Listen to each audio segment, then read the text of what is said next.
Vamos abrir a palavra de Deus em Romanos capítulo 3, do versículo 10 até o versículo 24. Romanos capítulo 3, do versículo 10 até o versículo 24.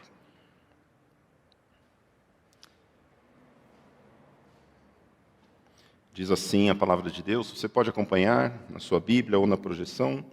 Romanos capítulo 3, do 10 ao 24. Como está escrito, não há um justo, não há justo, nenhum sequer. Não há quem entenda, não há quem busque a Deus. Todos se desviaram e juntamente se tornaram inúteis. Não há quem faça o bem, não há nenhum sequer. A garganta deles é sepulcro aberto. Com a língua enganam, veneno de víbora está nos seus lábios. A boca eles a têm cheia de maldição e amargura. Os seus pés são velozes para derramar sangue. Nos seus caminhos há destruição e miséria. Eles não conhecem o caminho da paz. Não há temor de Deus diante dos seus olhos. Ora, sabemos que tudo o que a lei diz é dito aos que vivem sob a lei, para que toda boca se cale e todo mundo seja culpável diante de Deus. Porque ninguém será justificado diante de Deus por obras da lei, pois pela lei vem o pleno conhecimento do pecado. Mas agora, sem lei, a justiça de Deus se manifestou, sendo testemunhada pela lei e pelos profetas. É a justiça de Deus mediante a fé em Jesus Cristo, para todos e sobre todos os que creem, porque não há distinção, pois todos pecaram e carecem da glória de Deus, sendo justificados gratuitamente por sua graça, mediante a redenção que há em Cristo Jesus. Vamos orar mais uma vez. Senhor, nós te agradecemos, Pai, pela Tua palavra. Ó Deus, faz-nos entender a Tua palavra nessa noite, Senhor. Afasta todo espírito maligno, Senhor Deus, que não deseja que nós venhamos a entender a Tua palavra, que venhamos a entender, Senhor Deus, aquilo que o Senhor tem para nós, Senhor Deus. Em nome de Jesus, Senhor Deus. Afasta, Senhor Deus, o inimigo Satanás. Afasta qualquer pensamento mal nosso, Senhor Deus. Afasta, Senhor Deus, qualquer coisa dentro de nós, dentro de nossas mentes, que venham a impedir de entender aquilo que o Senhor tem para nós. Então, somente o Teu Santo Espírito tenha poder para penetrar os nossos corações, para discernir os pensamentos, para discernir, Senhor Deus, os nossos pensamentos, os nossos desejos, e que sejamos, Senhor Deus, edificados com a Tua palavra, Senhor Deus, para a Tua honra e para a Tua glória, em nome do Seu Filho Jesus. Amém. Nós lemos um texto bastante difícil. Aliás, todo o livro de Romanos, quem já leu o livro de Romanos aqui? Eu considero um dos livros mais difíceis de se ler na Bíblia. Mais ainda que Ezequiel, né?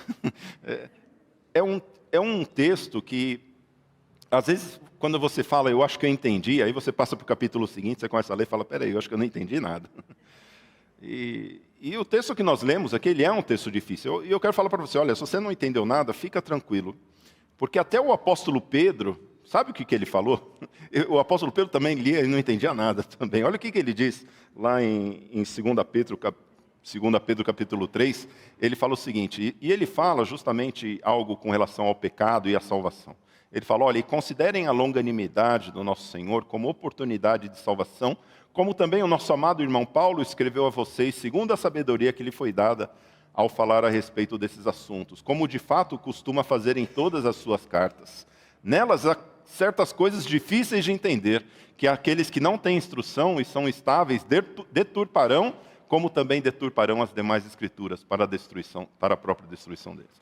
Veja que aqui o apóstolo Pedro, ele nos fala duas coisas importantes. Primeiro, que as cartas de Paulo são difíceis mesmo de entender. Às vezes a gente parece que é fácil, mas principalmente a carta de Paulo aos Romanos, ela é muito difícil. E de que muitas pessoas têm até deturpado realmente alguns trechos se nós não lemos ela de uma maneira completa. E esse é o grande problema da carta de Paulo aos Romanos. Quando nós lemos um pedaço só dela, às vezes nós podemos fazer uma doutrina completamente contra as próprias Escrituras. E por isso, aqui, o apóstolo Pedro. Mas uma coisa interessante que o próprio apóstolo Pedro, ele coloca que ele compara as cartas de Paulo com as demais escrituras. E não sei se você sabe, mas é por causa desse texto que as cartas de Paulo foram colocadas, dentro do cânon do Novo Testamento, porque o próprio apóstolo Pedro disse, olha, essas cartas elas são como as demais escrituras. Então, por isso que o apóstolo Paulo, mesmo não tido vivido como testemunha ocular da época da vida do nosso Senhor Jesus, ele foi colocado, as suas cartas foram colocadas dentro do cânon da igreja. Mas veja, meus irmãos, que a doutrina do pecado, e hoje nós vamos falar um pouco sobre o pecado, vamos falar um pouco desse texto que nós lemos, ela é uma das doutrinas mais sérias que existem na igreja. Por que eu digo isso? Porque aqui na igreja batista nós prezamos por você ser livre para você pensar o que você quiser. Você aqui não é obrigado, né, apesar de fazermos uma série de doutrina, você não está sendo doutrinado, você está sendo, talvez, esclarecido com o que nós, como maioria, nós defendemos, nós como batistas. O que eu quero dizer com isso é que é natural que em uma organização, em um lugar onde nós louvamos ao Senhor, nós pensemos um pouco diferente de uma doutrina ou outra, de algumas coisas diferentes, né? Hoje nós falamos um pouco sobre o batismo, sobre a ceia, né? Tem igrejas que o batismo ele é de maneira diferente da nossa, né? Tem umas que é por aspersão, né? Joga um pouquinho de água em cima. Tem umas que é por acuação, joga água e aí põe na cabeça. Tem outras que a gente mergulha mesmo, né? Que o pastor falou, vai mergulhar bem fundo ainda, porque o nome é batista, não adianta, a gente gosta de água, né? Se não fosse batista, a gente não batizava, né? Mas o nome é batista. Então, mas se uma pessoa pensa diferente na questão do batismo, ela não vai deixar de ir para o céu. Quem aqui acha que nossos irmãos presbiterianos vão deixar de ir para o céu porque batizam de outro jeito? Alguém acha? Alguém pensa isso? Eu não penso isso. Veja que às vezes tem algumas doutrinas que elas não implicam em a gente ter, não implica na nossa salvação. Né? Se eu pensar na questão, por exemplo, outras doutrinas como a eleição ou o domínio, o livre-arbítrio, tem gente que é calvinista até roxo, até morrer. Tem gente que é muito mais arminiano, muito mais do livre-arbítrio até morrer. Vão os dois se encontrar no céu. Eu creio nisso, que olha, isso daí, o que eu penso não vai mudar nada. Não muda, né? Então, doutrinas, esse tipo de doutrinas, né? Como mordomia cristã, a morte, né? Se a pessoa tem o sono da alma, se está dormindo ou se está acordada. Às vezes a gente fica falando sobre doutrinas que às vezes isso não vai fazer diferença nenhuma, olha, vai subir, né?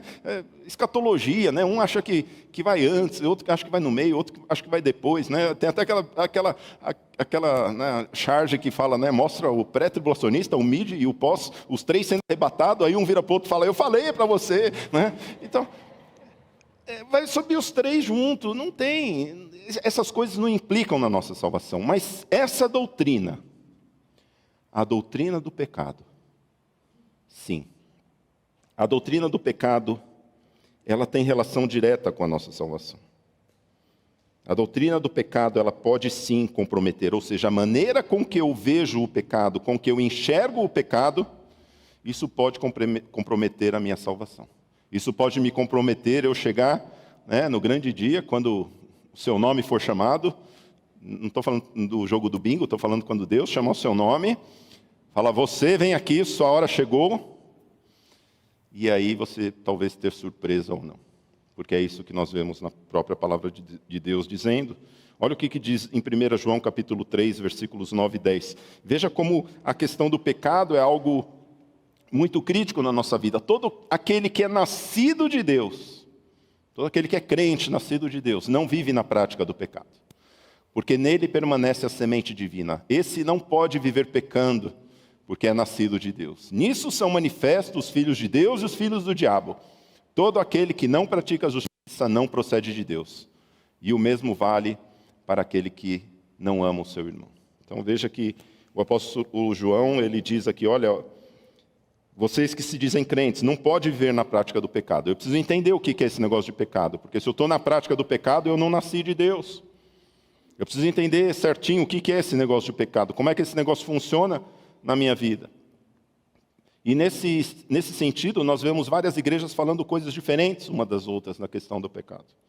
E por isso que eu convido você a nós juntos vermos o que a palavra de Deus diz sobre o pecado. Não o que eu digo, não o que os livros de teologia dizem, não o que os teólogos modernos dizem, mas o que a palavra de Deus diz a respeito do pecado. O que é o pecado? O que é o pecado? A primeira coisa que nós precisamos fazer, definir o que é o pecado. Veja que, meus irmãos, se isso é algo que tem poder para me fazer filho do diabo, porque é isso que nós lemos nesse texto, né? Porque diz que quem continua no pecado é filho do diabo. E eu pensava que fosse só quem mentisse que fosse filho do diabo, porque o pessoal fala, né, que o diabo é o pai da mentira. Mas não, parece que não só da mentira, o diabo ele é pai de todos os pecados. E se o diabo ele vê que pode fazer filhos através do pecado, então tenha certeza que se na questão da doutrina do pecado ele vai querer se infiltrar na igreja, ele vai querer ensinar coisas diferentes para a gente, a respeito do que é o pecado, para que a gente não saiba direito o que é o pecado. Sabe por quê? Porque se a gente não souber direito o que é o batismo, a gente vai para o céu. Se a gente não souber direito a questão do fim do mundo, a gente vai para o céu. Se a gente não souber direito a questão de eleição, como que é essa questão de livre-arbítrio, de eleição, a gente vai para o céu. Mas se a gente não souber esse negócio de pecado, a gente vai para o inferno, irmãos. Isso é algo muito sério. Isso compromete a nossa salvação. Então, vamos entender. O que é pecado? O que é pecado? Se eu fosse perguntar para você, o que é pecado? O que você diria? O que você diria o que é o pecado? Alguém fala aí, pode falar, pode falar. Transgressão da lei, o que mais? Errar o alvo, o que mais?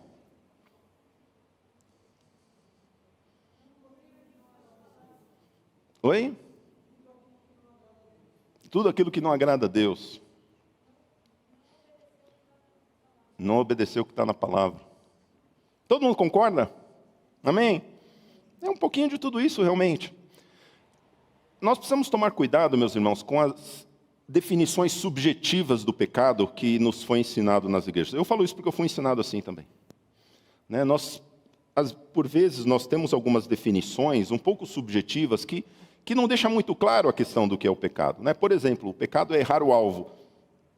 Eu ensinei isso, né? O pastor falou aqui. Eu ensinei isso, olha, o pecado é errar o alvo. Aí o pessoal vai falar que a palavra é parecida, tal. Errar o alvo. Diz para você alguma coisa, errar o alvo? Aí você vai perguntar, que alvo? Né? Percebe que às vezes é uma definição um pouco subjetiva? Desagradar a Deus. Sim, o pecado é desagradar a Deus. O que desagrada a Deus, o que agrada a Deus? Percebe que às vezes a gente fala de uma maneira subjetiva? Imagine que você fala assim, olha, eu vou almoçar na sua casa no próximo domingo, tá bom? Então você faz uma comida que não me desagrada. Aí você fala, tá bom, pastor, mas o que não te desagrada? Eu tenho que saber o que é. E realmente o pecado desagrada a Deus, mas eu preciso saber o que agrada, o que desagrada a Deus. Percebe que às vezes, meus irmãos, nós não temos uma clareza daquilo que é o pecado. E olha o que a Bíblia mesmo fala o que é o pecado. 1 João capítulo 3, versículo 4. A palavra de Deus, ela define o que é pecado. O pecado é a transgressão da lei. Vamos todos repetir? O pecado é a transgressão da lei. Isso é o pecado. Transgredir a lei do Senhor. Quando eu transgrido, ou seja, quando eu não cumpro a lei do Senhor, eu transgrido, e aí isso é pecado. Isso é o que acontece. Mas, meus irmãos, nesse sentido, quando eu entendo que o pecado ele é a transgressão da lei, uma coisa que eu percebo é que, na questão da doutrina do pecado, o diabo tem usado algumas doutrinas um pouco deturpadas, duas delas principais eu quero citar, com relação justamente ao pecado. Porque se o pecado ele é a transgressão da lei, ou seja, quando eu transgrido a lei, então eu peco, existem algumas doutrinas que implicam nisso para saber se eu estou realmente pecando ou não. Porque o pecado ele é algo... Quem crê que a gente pode pecar hoje? Todo mundo crê que a gente pode pecar hoje. Nós podemos pecar hoje. O pecado ele é algo real, não é algo que o pecado não existe mais. Não, o pecado ele existe, ele é alguma coisa real para as nossas vidas. E veja, meus irmãos, que existem algumas doutrinas que se infiltraram até mesmo no meio evangélico, até mesmo no nosso meio, que nos fazem ter uma visão um pouco diferente do que é o pecado. E doutrinas que mostram, a primeira delas é dizer que a lei não existe mais. Sabe por quê? Olha o que diz a palavra de Deus em Romanos capítulo 4, versículo 15. Onde não há lei, também não há transgressão. Pensa comigo, o pecado é a transgressão da lei. Se eu falo, a lei não existe mais, então o pecado não existe mais, porque sem lei não existe transgressão. Sem lei não tem pecado. Se a lei não vale mais hoje, o pecado não vale mais hoje. Onde não tem lei, não tem transgressão. Não tem pecado. Onde não tem lei, não tem pecado. E muitas doutrinas começaram a se infiltrar na nossa igreja de um entendimento errado. Lembra que o apóstolo Pedro falou? Olha, o apóstolo Paulo ele fala coisas difíceis. A gente tem que tomar cuidado para não interpretar ela de maneira errada. Tem pessoas que deturpam e isso tem implicação na salvação. E a gente, às vezes, lê algumas coisas ou ouve algumas coisas do tipo, eu estou debaixo da graça, não estou debaixo da lei. É um versículo bíblico, porque estás debaixo da graça, não debaixo da lei, o pecado não terá domínio sobre vós. Eu não estou mais na era da lei, eu estou na era da graça. Ou seja, se eu não tenho lei, eu não tenho pecado.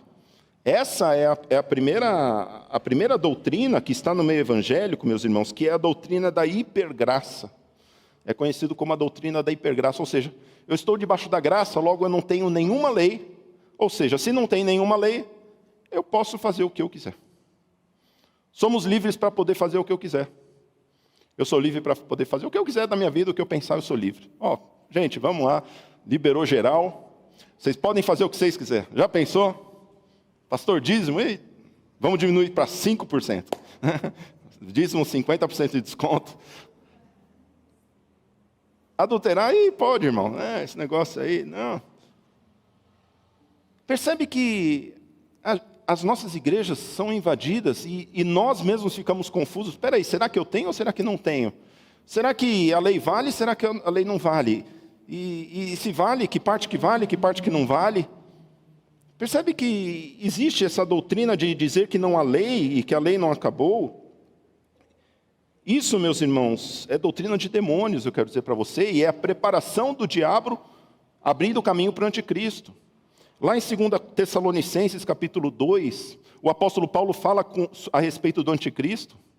E quando ele fala a respeito do anticristo, ele fala, olha, o mistério da iniquidade já opera. Ele está falando, olha, o mistério da iniquidade, olha, está operando um mistério aqui, no meio da igreja, que já está operando, que é o mistério da iniquidade. Essa palavra iniquidade, no grego, é anomia, ou seja, a de não, e nomia, nomos, lei. Ou seja, o mistério desse negócio de que achar que não tem lei, ele já está operando. Isso é coisa do anticristo. Eu achar que eu não tenho nenhuma lei para seguir, que eu não tenho nenhum mandamento da palavra de Deus para seguir, isso é obra do anticristo. Quando eu acho que a lei acabou, quando eu acho que, olha, isso aqui não vale mais, o que vale, é a lei do amor de Jesus, sabe aquela coisa subjetiva? E aí vale tudo. Isso é doutrina de demônio, a lei não existe mais, o que vale é a lei do amor, é o vale tudo, é aquela coisa subjetiva que você não sabe o que é o que não é, aquela coisa, olha, eu não sei o que agrada a Deus, o que não agrada a Deus, eu começo a ter esse referencial do que é o que não é. Ou seja, em primeiro lugar, dizer que a lei ela não existe mais, dizer que a lei acabou. Quando eu queria que você abrisse a palavra de Deus, fala, peraí, pastor, que negócio é esse? Eu sempre fui ensinado de que a lei ela não vale mais, de que Jesus Cristo crucificou a lei na cruz do Calvário. Foi isso que eu também fui ensinado na igreja evangélica. Mas eu quero que você abra a palavra de Deus em Mateus capítulo 3, versículo 31. Desculpa, em Romanos capítulo 3, versículo 31. Esse texto que nós lemos, olha o que o apóstolo Paulo fala, e isso muitas pessoas não entendem direito o que da lei, qual é a relação da igreja com a lei. Olha o que o apóstolo Paulo fala, em primeiro lugar, Romanos 3,31. Anulamos então a lei por meio da fé? Qual a resposta dele? De modo nenhum. A lei ela foi anulada por causa da fé, por causa da graça? De maneira nenhuma. Pelo contrário, confirmamos a lei. Olha o que o Senhor Jesus diz em Mateus capítulo 5, 17 e 18. Mateus capítulo 5, versículo 17 e versículo 18. Não pensem que vim revogar a lei e os profetas. Não pense. Não pense. Não pense nisso. Não pense que Jesus veio revogar a lei, que veio anular a lei em outras versões. Não pense que eu vim anular a lei. Os profetas, não vim para revogar, eu vim para cumprir. Cumprir não no sentido de revogar, porque tem muitas pessoas que ensinam esse cumprir no sentido de anular. Tá vendo? Jesus cumpriu, eu não preciso mais cumprir. Não, ele veio cumprir, mas ele não veio anular, ou seja, a lei ela continua depois dele. Ele não veio anular, ele fala, não pense que vim anular. Ou seja, se eu achar que esse cumprir é anular, ele está falando, a primeira parte do versículo não tem sentido nenhum. Ele fala, olha, não pense que eu vim anular, não vim para revogar, vim para cumprir. Versículo 18. Porque em verdade lhes digo, até que o céu e a terra passem, nem um i ou um tio jamais se passará da lei até que tudo se cumpra. Até que o céu... Jesus diz quando que vai acabar a lei. Quando acabar o céu e a terra. Quando que é isso? É no final do milênio. A lei, sim, ela está em fase de envelhecimento, como diz o livro de Hebreus. Ela está, sim, em fase de envelhecimento, por isso que a gente chama de Velho Testamento. Você já se perguntou por que chama Velho Testamento? Justamente por causa desse texto de Hebreus, porque ele está em fase de envelhecimento. Ou seja, ela é uma lei que ela tem data de validade. Por isso que ela tem prazo de vencimento, mas é até que o céu e a terra passem. Nenhum tio, nenhum i, nada vai cair dela. A lei, ela vale até hoje.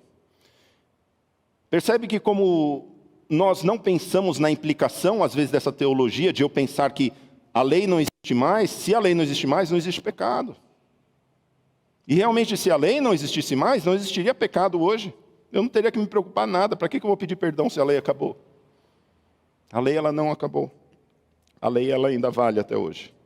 E o mistério da iniquidade, ou seja, essa proclamação, essa doutrina da anomia, de que nós não temos mais a lei de Deus. Isso é uma doutrina de demônios. Isso é o ministério do anticristo, preparando o lugar para o anticristo. Para dizer, sabe o quê? Olha, não, você não precisa fazer mais nada, todo mundo é livre. É o Deus desse presente século, irmãos. É o Deus da igreja que enche. Vem aqui, pode continuar do jeito que você está. Venha, Deus te aceita do jeito que você é, não precisa mudar. Não tem pecado nenhum, não. É isso, é tranquilo. Não tem problema nenhum, você pode viver do seu jeito aí. Essa é a primeira doutrina. A primeira doutrina, então, dizer que a lei acabou. A segunda doutrina é relativizar a lei. É não deixar claro para você o que é e o que não é. E o diabo, ele quer confundir mesmo você, para você não saber o que é quando você pecou, quando você não pecou. Quem aqui já teve a experiência de fazer uma coisa e fala, puxa vida, não sei se isso é pecado ou não, será que eu tenho que pedir perdão? Sabe por quê? Porque às vezes a gente não foi ensinado aquilo que é, aquilo que não é. A gente nunca foi ensinado aquilo que agrada a Deus, aquilo que desagrada a Deus. Não ficou claro para a gente. Né? E aí a gente vem, não, o pecado é errar o alvo, o pecado é entristecer a Deus. É realmente, mas se a gente não souber o que é, se eu colocasse uma lista aqui para você, será que você saberia dizer o que é pecado e o que não é? Né? Se eu falasse assim, por exemplo, matar, roubar, adulterar, quem acha que é pecado? Levanta a mão. Eu acho que é pecado. Ô pastor, matar, roubar, adulterar, se não for pecado, vamos fechar a igreja aqui, né? Né, pastor? Ô louco, se eu matar, se isso não for um pecado, se eu assassinar alguém, se eu adulterar, se isso não for pecado... isso daí tudo bem, mas aí vamos lá, a gente pega umas coisas na Bíblia, né? Por exemplo, casar de novo, ter o segundo casamento, terceiro casamento, pode, será? Tatuagem, será que pode, pastor? Guardar o sábado, eu preciso guardar o sábado? Posso comer carne de porco? Posso comer sangue? E aí, é pecado ou não é? Percebe que a gente começa a ficar em dúvida? Pastor, agora eu estou em dúvida. Porque eu já li uns negócios desses na Bíblia, eu não sei se é mesmo ou se não é. Aí tem outros também que, dançar. Crente pode dançar? Vai dançar e põe no Instagram, mostra para o seu pastor para ver se ele não fala com você. Crente pode beber? Deixa o teu pastor te pegar comprando cerveja no supermercado que você vai ver. Pode usar roupa justa? Pode assistir TV? Gente, pode ir no cinema? Vocês estão dando risada, mas eu ouvi história de que na época dos nossos pais, se o camarada ele era pego passando na frente do cinema, ele era excomungado da igreja. Não podia ter televisão em casa. O que é pecado, o que não é. Percebe que nós como evangélicos, nós como crentes, não fomos doutrinados daquilo que agrada a Deus ou aquilo que desagrada a Deus? Não, você, né? Veja, quantos, né, você está nessa igreja, né? Você ainda está na igreja do pode e não pode? Você ainda vive nessa? A gente tem um evangelho mais esclarecido.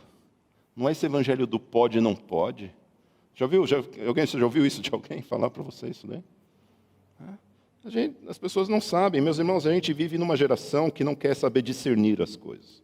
Não quer chamar pecado de pecado. Essa é a grande verdade. Tudo é relativo. Não é ladrão mais. É cleptomaníaco. Ele não é ladrão. Ele não roubou. Não pecou. Ele tem uma mania, né? Ele não é adúltero, ele não é promíscuo, ele tem um distúrbio de ordem sexual. A pessoa ele não é um assassino, ele é um psicopata, ele tem uma psicopatia, ele precisa ser tratado. Ele é uma vítima da sociedade. Não quero dizer que a sociedade às vezes não contribui, eu creio muito realmente que o indivíduo ele acaba sendo muito fruto do meio onde ele vive. Mas, meus irmãos, a grande verdade é que nós crescemos e fomos ensinados a não saber o que é e o que não é pecado. Porque se o pecado ele é uma realidade, e se o apóstolo João ele fala que aquele que vive deliberadamente no pecado, ele não é filho de Deus, alguma coisa é errada, porque pode ser que eu esteja fazendo algo deliberadamente e achar que é crente e chega lá no céu e tem uma surpresa. Porque se o pecado, a definição que a Bíblia dá, o pecado é a transgressão da lei, sabe de uma coisa? A Bíblia não dá nenhuma outra definição de pecado. Eu gostaria tanto que a Bíblia desse uma outra definição de pecado, uma que fosse mais soft. Do tipo, o pecado é quando você machuca o coração de Deus, sabe? Aquela coisa mais subjetiva, né? Deus, eu fiz isso, mas Senhor, me perdoa, Senhor, tu sabes, né? Meus irmãos, nós vivemos num tempo onde nós não fomos criados a dizer aquilo que é, o que não é. Percebe como isso é danoso para nós? Percebe como é danoso a gente não ter a liberdade de poder fazer alguma coisa que não é pecado? Ou ter o discernimento de saber que uma coisa é pecado e tomar posição contra essas coisas? Como isso tem sido uma coisa nas igrejas. E posso falar para você, o problema é doutrinário, e o problema está, sabem quem? Nos pastores. E aqui eu vou me incluir. Porque a Bíblia fala que esse problema de não saber o que é pecado e o que não é pecado, não é da igreja, é dos pastores, é dos sacerdotes. Olha o que diz lá em Ezequiel, capítulo 44, 23. E por isso que eu falei que as minhas orelhas estão vermelhas até hoje, meus irmãos. Olha o que diz. Os sacerdotes ensinarão o meu povo a distinguir entre o santo e o profano, e lhe darão entendimento quanto à diferença entre o puro e o impuro. Isso cabe aos sacerdotes, isso cabe aos pastores, isso cabe a nós ensinarmos os nossos filhos o que é certo e o que é errado. O mundo não quer mais dizer o que é certo e o que é errado. Percebe que o mundo não gosta mais de definição, o mundo não quer mais discernir o que é um homem, o que é uma mulher, o que é o masculino, o que é o feminino, o que é o certo, o que é o errado. O mundo não quer traçar linha, o mundo quer deixar todo mundo no mesmo lugar. Quando nós vivemos num mundo onde todo mundo não quer ter distinção, não quer fazer distinção, mas nós servimos um Deus que faz distinção entre o que é sagrado e aquilo que é profano, entre aquilo que é pecado e aquilo que não é pecado. O nosso Deus é um Deus que separa, irmãos. Olha, sinto lhe dizer, esse é o Deus da palavra de Deus, senão a gente vai pregar qualquer coisa aqui, e vamos fazer umas mensagens mais soft, para você resolver seus problemas em Deus, e você ficar rico, e você ser feliz na sua vida. Não é isso que a palavra de Deus diz, e veja que isso é dos pastores. E ao mesmo tempo, muitos pastores vão para um outro caminho. Olha o que diz Mateus capítulo 15, versículos 7 a 9. Jesus fala o seguinte: hipócritas, bem profetizou Isaías ao respeito de vocês, dizendo: este povo me honra com lábios, mas o seu coração está longe de mim. Em vão me adoram, ensinando doutrinas que são preceitos humanos. Ficam ensinando o povo a fazer coisa que não deve fazer e a não fazer coisa que poderia ser feita. Pastor que fica ensinando que não pode beber quando pode beber. Pastor que fica ensinando que não pode dançar quando pode dançar. E pastor que fica ensinando coisa que não fica ensinando aquilo que não deveria fazer e o povo de Deus faz. Meus irmãos, nós precisamos parar com esse negócio. Deus é um Deus de definições, de saber o que é e o que não é.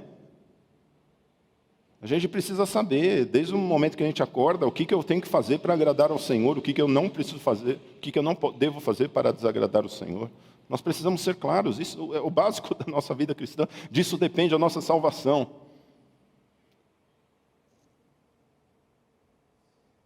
Veja o risco de não saber o que é pecado, né? Talvez eu possa até estar indo para o inferno, eu não sei, né? E eu tenho certeza que às vezes você já ficou com medo, pastor, eu tenho uma tatuagem, pastor, eu já estou no 4º casamento, pastor, o que eu faço, pastor? Pelo amor de Deus, não acaba esse sermão agora não, me dá uma mensagem de esperança, pastor. E meus irmãos, essa é a mensagem de esperança. A mensagem de esperança é saber que todos nós pecamos. Porque esse é o texto que nós lemos aqui em Romanos capítulo 3. Não há um justo, não há quem entenda, não há quem busque a Deus. Eu gosto muito do versículo 13 do capítulo 3, diz assim: a garganta deles é sepulcro aberto, com a língua enganam, veneno de víbora. Né? Dá uma olhada para a pessoa que está ao seu lado ali, não parece um santo? Você não sabe a víbora que é essa pessoa. Você não sabe o pecador que tem lá dentro. Sabe por quê, irmãos? Todo mundo pecou. E a doutrina mais legal da igreja, sabe qual é? É que para você poder fazer parte da igreja, sabe o que você tem que fazer? Você tem que se confessar diante de todo mundo que você também é um pecador. Eu fiz isso aos 12 anos de idade através do batismo. Essa é a confissão. Hoje de manhã nós falamos sobre a importância do batismo. A importância de você se confessar. E o batismo é o ápice da sua confissão, de você dizer: eu sou um pecador.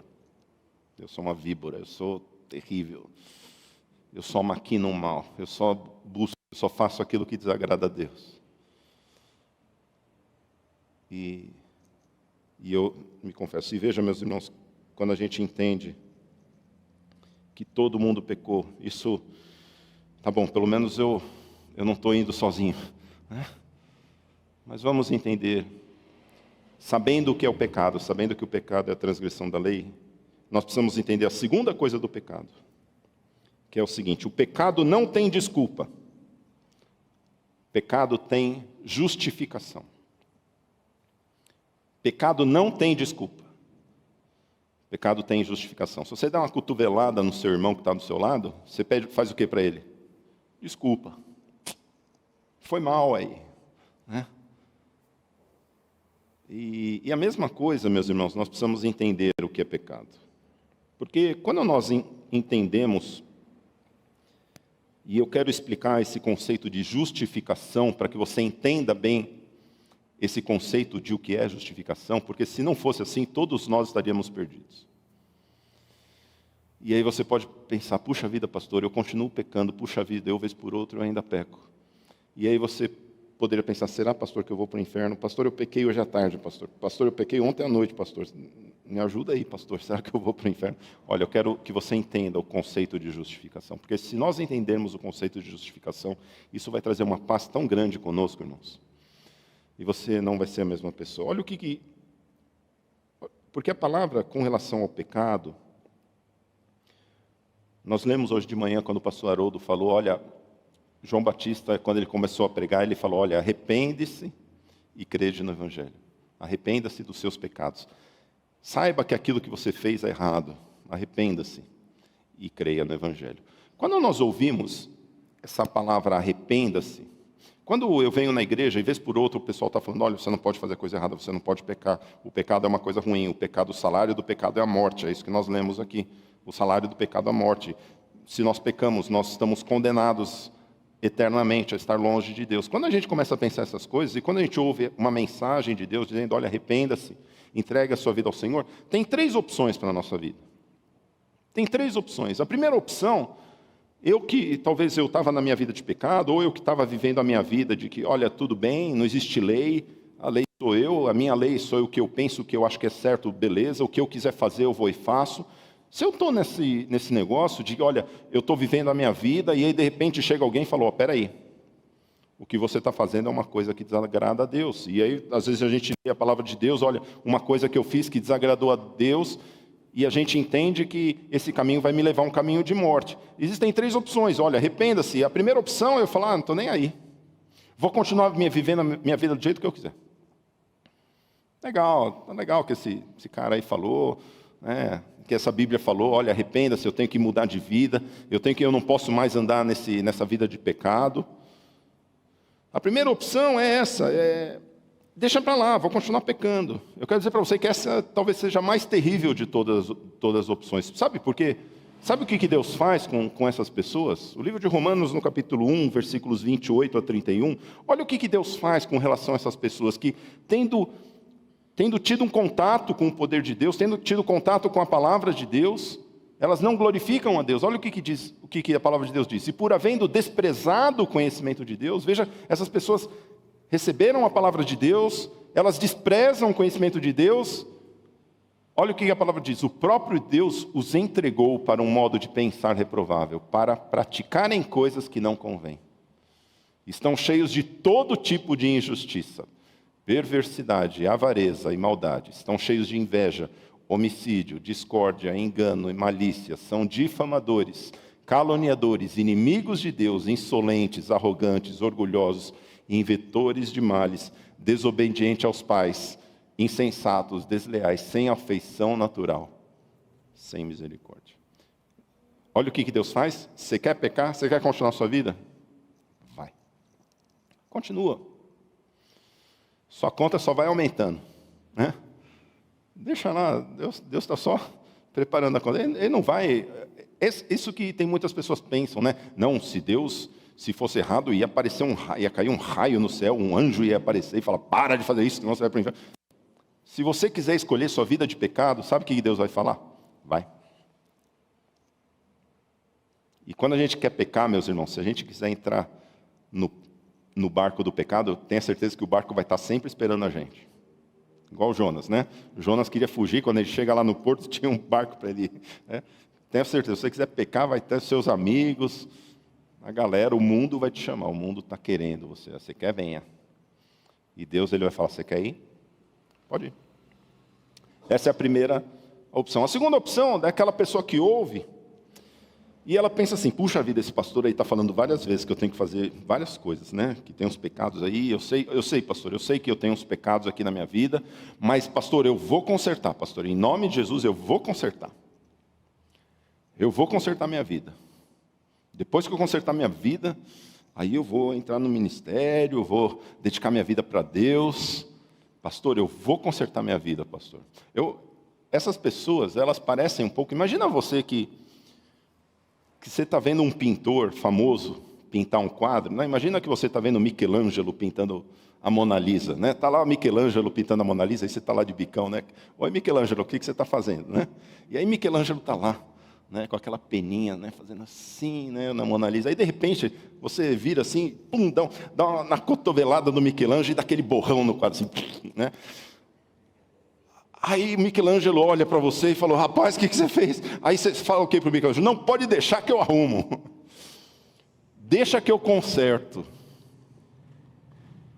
Você fala assim para o Michelangelo, deixa que eu conserto. Aí você, né, que sabe desenhar bem a Mona Lisa. Eu não sei você, se fosse desenhar a Mona Lisa, sabe como desenharia? Um círculo, né, aquele 3 pauzinhos, e aí fazia o cabelo da menina. Imagina um artista, né? O camarada que é o artista desenhando a sua obra-prima, e você mela toda aquela obra-prima com tinta, e você fala o quê para o artista? Deixa que eu arrumo. O que o artista vai falar para você? Sai daqui, meu criatura. Meus irmãos, é isso que nós fazemos com Deus. A palavra de Deus diz que nós somos a obra-prima da criação de Deus, a coroa da criação de Deus. Deus pintou o homem perfeitamente. Deus, quando criou a humanidade, Deus, quando criou o homem, Ele pintou algo maravilhoso. Sabe o que a gente fez? A gente deu aquela borrada. O nosso pecado, ele borrou essa pintura que era a obra-prima de Deus. Deus criou pessoas boas, pessoas perfeitas. E o pecado, ele fez isso na nossa vida. Quando a gente peca, a gente borra aquilo que Deus... E hoje nós temos essa imagem de nós borrada. E sabe o que a gente tenta fazer com Deus? Não, peraí, Senhor. Peraí que eu já comprei aqui um lápis, né, um conjunto Faber-Castell, 24 cores. Eu vou arrumar tudo, Senhor. Pode deixar, Senhor, eu vou arrumar tudo, eu vou ficar bem bonito. Né? Seria a mesma coisa você dizer para o Michelangelo, pode deixar que eu arrumo, essa Mona Lisa vai ficar inteira. Né? Eu vou apagar tudo, eu vou fazer, você não vai nem reconhecer, não vai reconhecer mesmo que era. Porque não foi isso que Deus fez. Meus irmãos, enquanto nós entendermos que é isso que as religiões tentam fazer, tentar consertar você. Você tem um desvio de caráter? Não, mas leia esse livro e antes de acordar, né, ao acordar você repita 10 vezes essa frase: eu não vou pecar, eu não vou pecar, eu não vou mentir, eu não vou mentir, eu não vou mentir. Enquanto você está falando, né? Enquanto você está falando 10 vezes, na 10ª vez, toca o teu telefone e o seu chefe, onde você está? E fala, não, estou chegando já. Né? Você está na cama ainda. A gente não consegue, irmãos. A gente não consegue consertar o borrão que o pecado fez na nossa vida. Sabe por quê? Porque nós não somos os autores da nossa vida. Deus, Ele é o autor da vida. O pecado, ele faz esse borrão na nossa vida. Ele nos desfigura, Ele nos tira da imagem que Deus criou de mim e de você, para saber quem nós somos. É isso que o pecado ele faz na nossa vida. E tem muitas pessoas... E é isso o que o apóstolo Paulo nos ensina no livro de Romanos. É isso que ele diz quando ele fala em Romanos 3, de 20 a 22. Ele diz assim, porque ninguém será justificado diante de Deus por obras da lei. Pois pela lei vem o pleno conhecimento do pecado. O que o apóstolo Paulo está querendo dizer? Olha, ninguém vai para o céu por tentar pintar a Mona Lisa depois que fez o borrão. Porque a lei, ela só existe para mostrar que nós não somos bons desenhistas. É isso que o apóstolo Paulo está dizendo. Olha, a lei ela existe para mostrar que todos pecam. Para mostrar que você não é perfeito. A lei ela existe e existe até hoje e continua valendo hoje para mostrar que nós ainda somos imperfeitos, que nós ainda pecamos diante de Deus, que nós somos pecadores. E como eu falei, olha, o pré-requisito para você participar da Igreja Batista da Glória é você dizer e reconhecer que é pecador. Por isso, meus irmãos, eu fico muito preocupado quando às vezes eu faço apelo e não vem ninguém na frente. Porque às vezes a gente acha que é só para não crente. E das duas, uma, hoje a gente está com um bando de santos aqui, ou a gente está com um bando de hipócritas.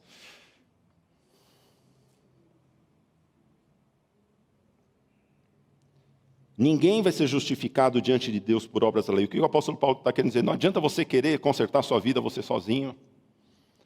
Não adianta você achar que você é bom o suficiente, que você é bom pintor da sua vida, que você sabe cuidar da sua vida suficientemente bem. Porque só o autor da vida, ele sabe o que é melhor para você. Só o autor da vida, ele sabe o que é você, o seu potencial máximo. Somente Deus, ele conhece. Por isso que ele diz, ele continua dizendo, mas agora, sem lei, sem importar a lei, a justiça de Deus se manifestou, sendo testemunhada pela lei e pelos profetas. É a justiça de Deus, mediante a fé em Jesus Cristo, para todos e sobre todos os que creem. Por isso que nós precisamos entender que, quando ouvimos a mensagem, arrependa-se dos seus pecados, você pode, em primeiro lugar, dizer, eu quero seguir a minha vida. Eu quero dizer para você, vai, continue vivendo a sua vida, e Deus vai só dar corda para você. Um dia você vai ter que se ver com Deus. A segunda opção é eu achar que eu posso arrumar a minha vida sozinho, eu não preciso de igreja, eu não preciso de Deus, eu não preciso dessas coisas aí. Eu sou uma boa pessoa, eu não mato, não bebo, não fumo, não... sou um bom pai de família. Eu acho essas coisas... Eu achar que eu posso consertar minha vida sozinho, também eu estou errado. A única maneira é a fé em Jesus Cristo, para o perdão e justificação dos pecados. É o que estava naquele texto que nós lemos. A justificação.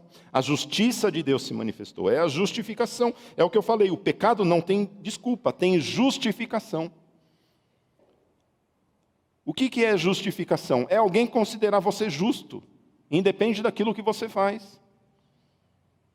Porque se você achar que você é uma pessoa boa porque você faz as coisas boas, isso é você querer se justificar por causa da lei. É você falar, olha, eu não mato, será que eu vou para o céu ou não vou? Aí você começa a pensar, peraí, eu sou uma boa pessoa? Acho que eu vou para o céu. Né? Quando apertar o botão do elevador, acho que vai apertar o verde e sobe. Né? Eu acho isso, eu sou uma boa pessoa. Só que se fosse assim, o apóstolo Paulo fala, olha, se a justiça, ou seja, se eu ser considerado alguém justo diante de Deus, é porque eu cumpro a lei, Jesus não precisava ter morrido por mim e por você. Se a justiça vem pela lei, Cristo morreu em vão, é isso que o apóstolo Paulo ensina. Mas não. Quando eu entendo que não há um justo sequer, e tudo que nós fazemos são borrões diante de Deus. A palavra de Deus diz, olha, é trapo de imundícia, tudo aquilo que a gente quer fazer, consertar o desenho, é borrão, é trapo de imundícia. Deus ele não quer essas coisas, não serve para Deus. Só serve aquilo que é perfeito, aquele que foi feito pelo autor, pelo Criador, pelo nosso Senhor. Por isso que a fé, a graça, ela vem através de Jesus Cristo. E eu entendo o que é eu ser considerado justo, porque a fé em Jesus Cristo, quando eu creio, sabe o que eu falo? Imagina que eu fiz o borrão e eu viro assim para o Michelangelo, eu vou fazer, não, peraí Michelangelo, eu não vou não. Eu vou chamar o Renoir aqui. O Renoir, vem aqui, desenha por mim aqui, porque eu não sei. E aí vai lá o Renoir, pega lá e desenha, faz aquele desenho bonito. Ia ficar diferente, né? Renoir com Michelangelo não combina nada, né? Mas vocês entenderam o que eu quis dizer. Somente o autor da vida pode consertar o estrago que o pecado fez na minha vida e na sua vida. E quando eu entendo isso, eu sou justificado por Deus através de Jesus Cristo. Quando eu coloco a minha fé, eu falo, olha, Senhor, eu não posso, eu não sei.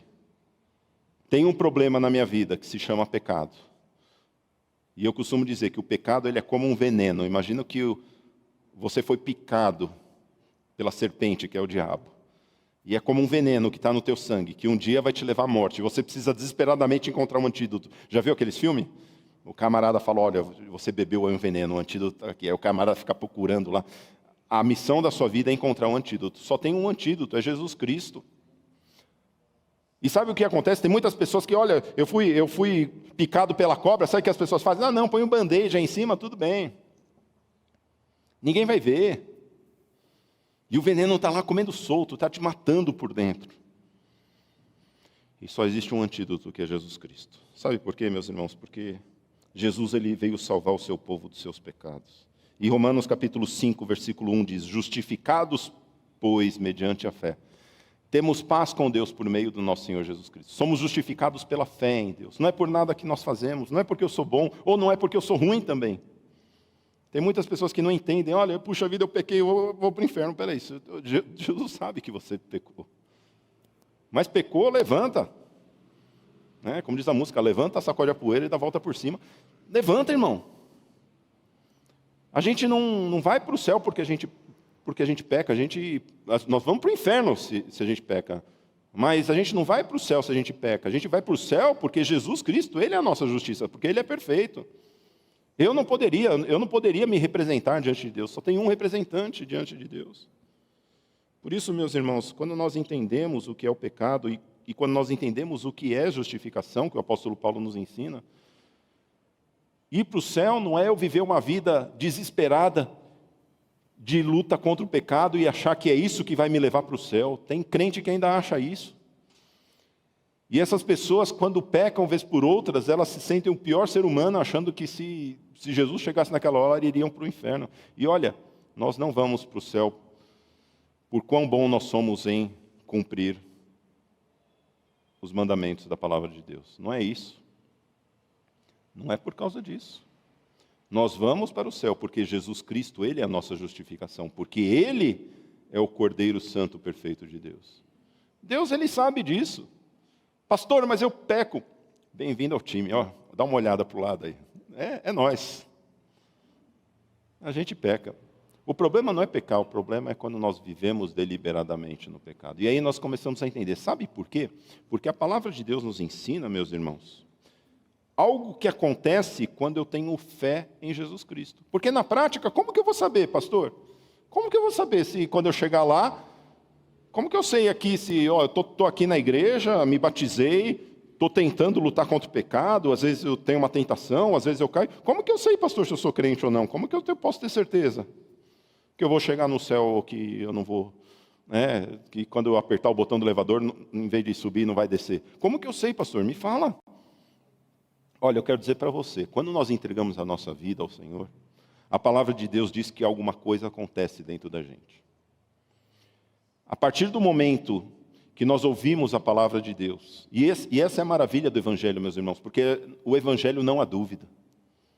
Não existe dúvida no Evangelho. A dúvida é para aquele que está em cima do muro. Mas quando nós entramos, quando nós entregamos verdadeiramente de corpo e alma ao Senhor, querendo segui-lo, sabe o que acontece? A fé em Jesus Cristo nos faz nascer de novo. A fé em Jesus Cristo, ela me faz nascer de novo, ela me transforma.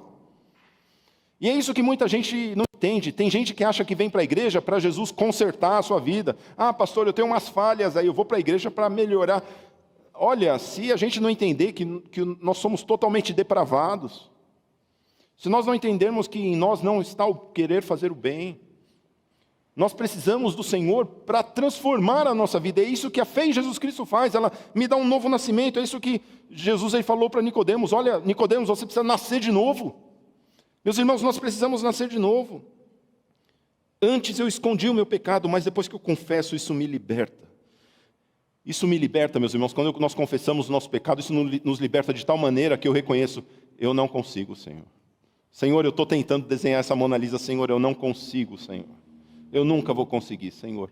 Só através do Senhor. E quando nós falamos isso, nós reconhecemos que somos pecadores. Sabe, algo maravilhoso acontece nos nossos corações. O Espírito Santo de Deus, ele entra e nós somos selados, batizados com o Espírito Santo de Deus. E Deus vivendo em nós, nós somos transformados em uma nova criatura. Por isso que o apóstolo Paulo fala que aquele que está em Cristo é uma nova criatura. As coisas velhas já passaram, eis que tudo se fez novo.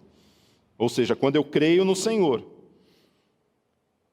eu entendo que eu começo através do poder do Espírito Santo, parar de pecar.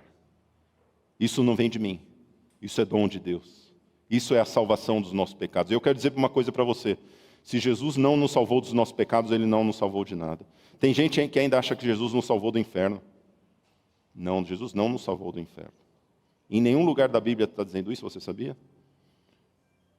Pelo contrário, o anjo Gabriel, quando ele anuncia Jesus aos pais dele, ele diz o seguinte: o seu nome será Jesus, porque ele vai salvar o seu povo dos seus pecados. Sabe por quê? Porque é o pecado que nos leva à morte, é o pecado que nos leva ao inferno. E tem muito crente vivendo na igreja achando que eu posso pecar, eu posso fazer, não tem nada demais, um pecado aqui, ali, não tem problema nenhum. Meus irmãos, como o pecado é algo sério na nossa vida. Quantas pessoas que acham que são crentes, mas nunca foram tomadas pelo poder do Espírito Santo de Deus, nunca foram transformadas verdadeiramente. Eu quero dizer para você, olha, essa transformação ela é algo real. Se você ainda nunca viveu isso na sua vida, eu quero dizer que você pode hoje começar a poder ser transformado pelo Senhor. Basta você confessar o seu pecado. E olha, confessar o seu pecado não é passar vergonha na frente de todo mundo, é você confessar para Deus. É você dizer, Senhor, eu preciso do Senhor, Deus. Pai, eu preciso de Ti. E meus irmãos, nós precisamos do Senhor, não só quando nos convertemos, mas a conversão ela é o princípio, é o primeiro passo. E uma das coisas que me entristece muito na igreja é esse ambiente que nós criamos de achar que eu não vou lá na frente porque eu tenho vergonha de confessar o meu pecado. E aí sabe o que acontece? A gente vai escondendo aquilo, aquilo começa a ser uma bolha, aquilo uma hora explode, aquilo uma hora estoura. Como nós precisamos parar, meus irmãos, de criar esse ambiente, precisamos nos mostrar que somos vulneráveis, que temos pecado. Olha, eu quero dizer para vocês, eu peco. Eu tenho coisas na minha vida que eu ainda luto. E eu tenho certeza que você da mesma maneira. Glória a Deus, é sinal que você ainda está vivo, que eu ainda estou vivo. Mas eu tenho certeza que de glória em glória nós vamos sendo transformados. E quando eu olho para a minha vida, o que eu tenho certeza que eu sou crente, porque eu sei que hoje eu não faço mais coisas que antes eu fazia, que eu sei que agradava a Deus. E por isso eu tenho certeza que isso só pode ser obra do Espírito Santo de Deus na minha vida. Porque é isso que o Espírito Santo de Deus quer fazer na minha vida e na sua vida. É fazer com que sejamos pessoas que agradem ao Senhor. Tem muita gente que acha que o Espírito Santo quer fazer outras coisas na sua vida. Olha, o Espírito Santo de Deus, ele quer limpar, ele quer fazer coisas maravilhosas, agir na sua vida. Para isso ele precisa nos tirar do pecado, porque ele não habita onde o pecado habita. Eu quero dizer para você, você que está com uma vida destruída, Jesus Cristo, ele deseja hoje fazer tudo de novo. Você que na sua vida está com uma pintura toda borrada, se a tua vida está toda do avesso, se a tua vida está toda borrada, eu quero dizer para você, Jesus Cristo, ele é o mesmo ontem, hoje, eternamente. E ele não é o Deus que conserta as coisas, ele é o Deus que faz tudo de novo. Ele é o Deus que transforma. E essa é a boa notícia que eu tenho para você. A boa notícia de que sim, o pecado ele é algo real. Sim, o pecado é algo que está batendo a nossa porta. Ele bate a porta desde a época de Caim. Quando Deus falou, olha, o pecado vai bater a porta, você tem que saber dominar ele. Ele é algo real que nós teremos que conviver e lutar contra o restante das nossas vidas. Mas não para ser salvos, mas para agradar a Deus, para sermos usados por Deus. Porque quando somos transformados, nós começamos sim a vencer o pecado. E é isso que a palavra de Deus nos ensina. Nós que somos transformados por Deus, nós que nascemos de novo, nós não vivemos mais numa vida de pecado. Isso é um dos sinais. Mas será que isso aconteceu na sua vida? Será que você pode olhar para a sua vida e olhar que verdadeiramente você foi transformado? Hoje eu li uma frase muito interessante do John Piper, que ele fala sobre isso, na questão do pecado. Não é que você vai parar de lutar. Não é que depois que você se converte, você acha que acabou a luta. Ah, graças a Deus, agora eu estou salvo. Sim, se você já foi justificado, vai acabar. O pecado realmente, ele vai ser um tropeção na sua vida, mas a prova de que você foi salvo, você não vai ficar deitado, você vai se levantar. E essa é a prova de que nós somos salvos, irmãos. É que quando nós pecamos, nós nos levantamos. Às vezes demora um pouco, às vezes o tombo dói. E a gente fica um tempo. Mas a maior prova, e é isso que o John Piper diz, a maior prova de que nós somos transformados é de que existe uma luta dentro de nós contra o pecado. Porque se eu estou pecando e eu não estou nem aí, talvez alguma coisa esteja errada. E é isso que a doutrina do pecado ensina. O pecado é um veneno que está nos levando à morte. E o único antídoto é Jesus Cristo. E eu quero dizer para você hoje, não coloque um band-aid na picada do pecado, que não vai resolver. A única coisa que resolve é o nosso Senhor. É quando nós entregamos as nossas vidas ao Senhor. Quando nós dizemos, Senhor, toma o controle da minha vida, porque toda vez que eu tomo o controle do pincel, eu só desenho coisa ruim na minha vida. E talvez você, que já viveu um pouquinho, você talvez já tenha tido essa experiência. Que todas as vezes, mesmo na vida cristã, todas as vezes que nós queremos pegar o pincel de Deus, não, Deus, deixa que essa parte da minha vida, deixa que eu desenhe. Deixa que eu sou bom, Senhor. Não, é só o cabelo da Mona Lisa que eu vou pintar, Senhor. Deixa que essa parte eu faço. E aí sai aquela coisa horrível. E, meus irmãos, nós precisamos reconhecer que nós precisamos do Senhor. E eu quero dizer para você, confesse hoje o seu pecado a Jesus Cristo, receba o perdão e a justificação diante de Deus.